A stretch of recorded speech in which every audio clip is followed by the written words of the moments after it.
gentlemen. Thanks for tuning in to Crowman17. I'm Crowman. Welcome back. I've taken a long vacation and I'm trying to make some videos today. So I decided I should tell you about the most recent rally I went to.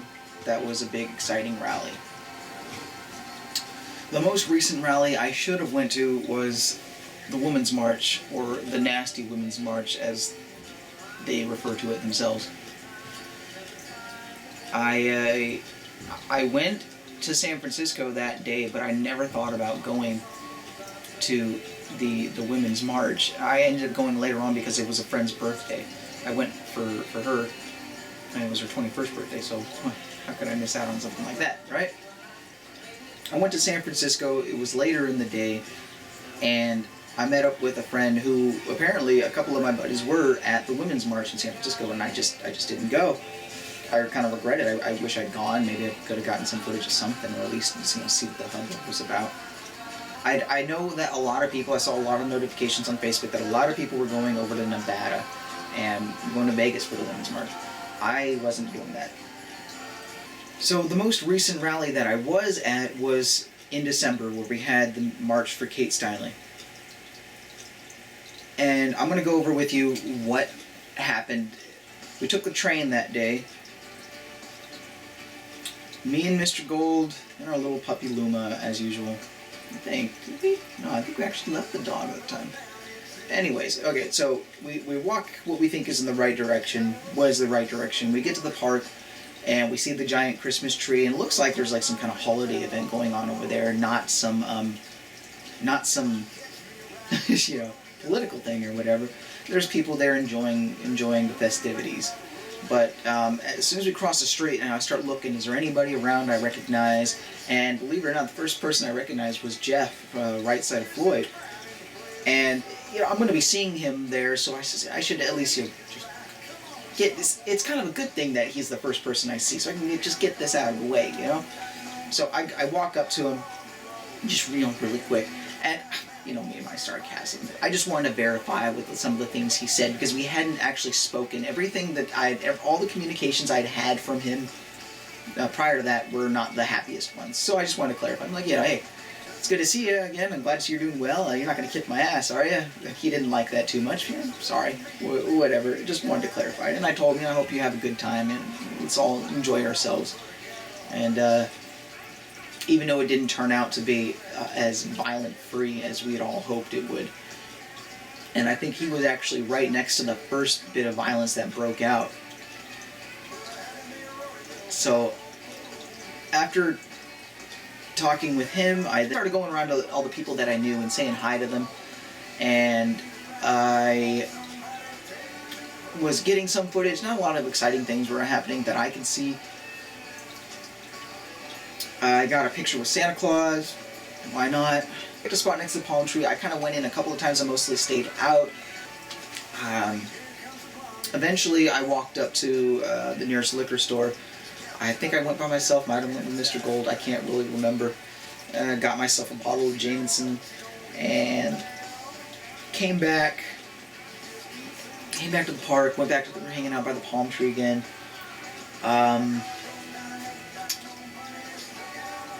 At one point, Ashton came up to me and she asked me if I could probably walk with her to the liquor store, or if there was any liquor store or some convenience store nearby. I took her to the liquor store we were at.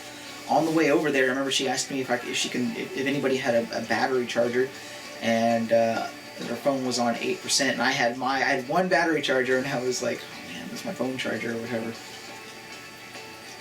I was at like 75%, so I said, here, go ahead and borrow it. So I'm actually hoping at some point in the future there is a reason that we can get together in Berkeley again, or somewhere, wherever. Excuse me. So that I can get my battery charger back, rather than just, it's not that far, but I would rather have a better reason to go all the way up there than to just get my battery charger. None of that's important anyways. Moving on. So we walked up to the liquor store together. Not much happened there. I just kind of showed him where it was at. We went in, came out as we were walking back. I don't know why I told Ashton this, but she was the first person I told what kind of a person my grandpa was. Even though I didn't tell her everything, all the details, that was the first time I'd gotten that out to anybody.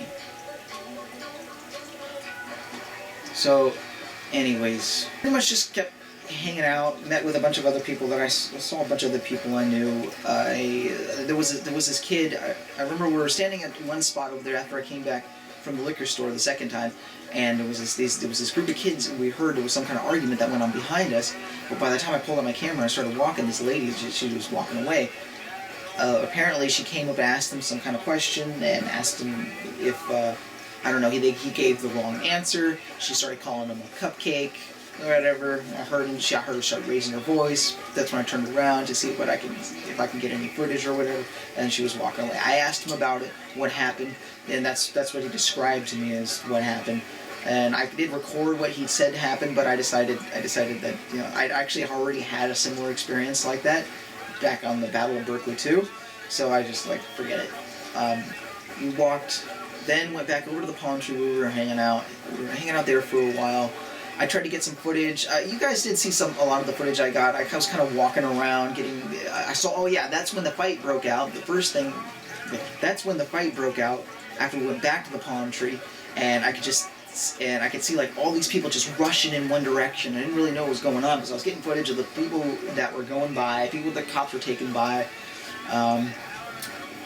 I got recognized. Someone was like, hey look, it's a little, you know, they call me Lieutenant Arnold Tutt. They didn't even call me little Lieutenant Arnold Tutt. I think it was just the Indiana Jones Nazi. Yeah, I can't remember, I'm sure. So I didn't get any actual footage of the fight. It was happening by the time I got there. It was scattering or whatever. I got some images of the people. I don't really know who was on what side. I mean, I recognize our people, but you never really know sometimes. There's so many new faces, but then again, there's so many old faces. After I was like almost right after that whole fight thing happened, then the march started happening. And people started going, but then I remember hearing some people that were like, hey, they're marching. Are we just gonna stand here and let them? Or something like that. I thought it was pretty funny, like they were actually gonna try and stop us or something. But yeah, I mean, the police in San Francisco did a much better job at protecting us than the police have ever done in Berkeley, except for during the Battle of Berkeley 2, where they actually formed a police line to keep us separated. That was the only time they actually did a decent job. San Francisco police, way more strict, way more ready to stop any violence from happening. The crazy shit happens in San Francisco, man. You don't want to fuck around in San Francisco. People wake up dead in San Francisco. How do you wake up dead? So we start marching. I got some footage. I got all the footage. Pretty much recorded myself going all the way down. I couldn't believe a lot of that stuff that was happening. A lot of the stuff that people were shouting and screaming at us. And oh, the best part, you guys, can you believe the image of that? Of those two black guys on our side confronting the white guy wearing a shirt. White guy wearing a shirt that says, "Stop killing black people." And he's yelling at these two black Trump supporters saying, "You're not welcome here. You're not welcome here." I'm not making that. A white guy wearing a shirt that says, "Stop killing black people," yelling at two black Trump supporters, telling them that they're not welcome in San Francisco. This is discrimination. They just don't understand that they are their own worst enemy, and they are everything that they're fighting against. How do you do that? How do you wear a shirt that says, "Stop killing black people," while yelling at two black people? How can you be white wearing a shirt that says, "Stop killing black people," while yelling at two black people? How do you do that? Some people, they have the mental gymnastics. They don't know what the fuck they're fighting for. It's unbelievable. So we march, we get down to the pier where Kate lost her life. The protesters were there. They followed us all the way there, and the police, since it's like right there on the sidewalk, it's kind of a long stretch. They can't have people walking on the street. The only other option is to walk in the bay. Can't do that. So they made a really thick police line, and they tried their hardest. They stood over there forever, just trying to taunt us and yelling things, and you know, every once it was a nice enough distance that most of us could just ignore them. But every once in a while, somebody on our side would shout something over to them and try to tell them, whatever, something antagonizing. But for the most part, nobody was saying anything because of the distance that was in between. And eventually, they just gave up. They gave up on saying stuff. Even though we were still there, they all just left. And it was true that once we stopped giving them attention, they got bored. There was nothing else they could do. They couldn't antagonize us anymore. From that distance really made a difference. That distance helped us, and all the wind and the waves and the traffic and the noise helped us ignore them. And when you ignore them, they've got nothing. They had nothing. There was nothing they can do. The police certainly weren't going to let them just trample over the police line and come get physical. And since we couldn't pay any attention to their words, there was nothing they could do, and they had no power, and they had no choice but to go home. It was getting cold, and no one was paying any attention to them. I'd like to thank you, Ashton, for giving me the courage to say what I said, to say what needed to be said. That was a family secret. And even though I had been drinking a little, still I didn't think I had what it took to do this. But not only did I not want to get up in front of a crowd, I was more willing to do that than to talk about what I was about to talk about.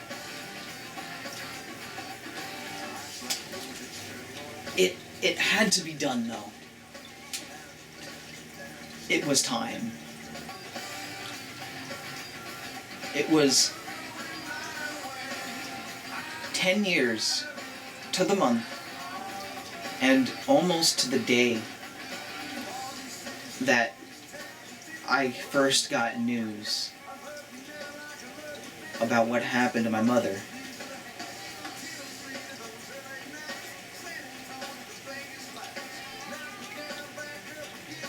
And I really felt that it was important to finally get that out. And it wasn't just the day and the month and the circumstances of why we were there, but I felt that my mother was there because we couldn't afford a grave for her. She didn't have a grave or a tombstone. She was cremated. And we went to Martinez and we dumped her ashes in the bay. It was all we could do. And looking down into the water, after I said what I needed to say, I felt that she was there. And when I told my story,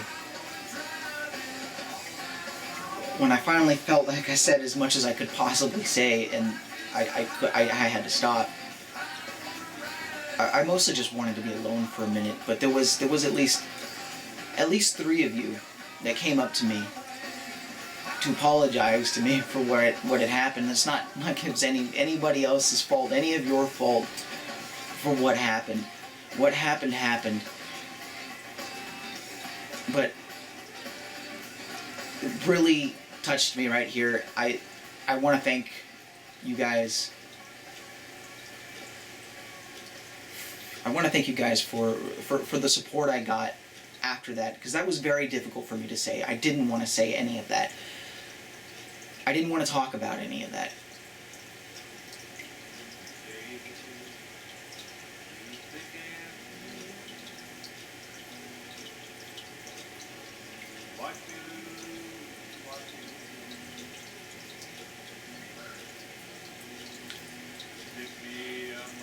And for the most part, just like every rally I go to, no matter what the situation is, it's happy or it's sad or depressing, no matter how depressing, I enjoy myself. I have a blast. I have as much fun as I can.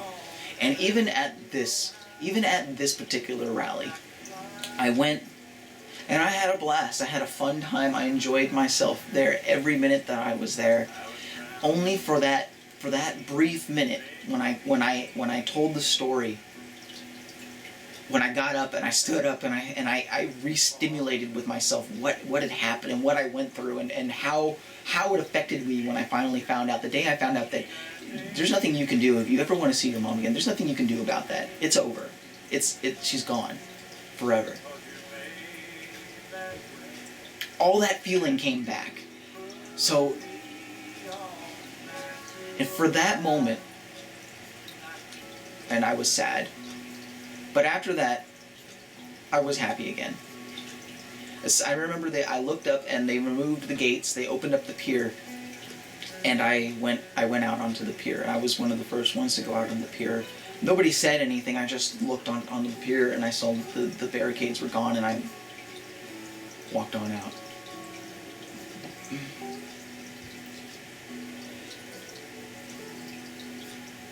My thought was that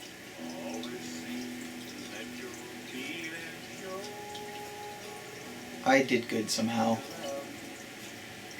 As a family, we didn't want that really getting out. But I just know that there are other people out there that could also be afraid to tell their story. This isn't a race thing. And there are other people who I know who are a part of this movement, that were even born in Mexico, who came here legally, who've lost, who've had great loss because of illegal immigration. This isn't a race thing. When somebody tries to say, build a wall, blame them all, I just want to say F you so bad. My mom was Mexican. You cannot tell me the things that happened to her as a little girl were her fault because she's Mexican. Build a wall, blame them all. You make me sick.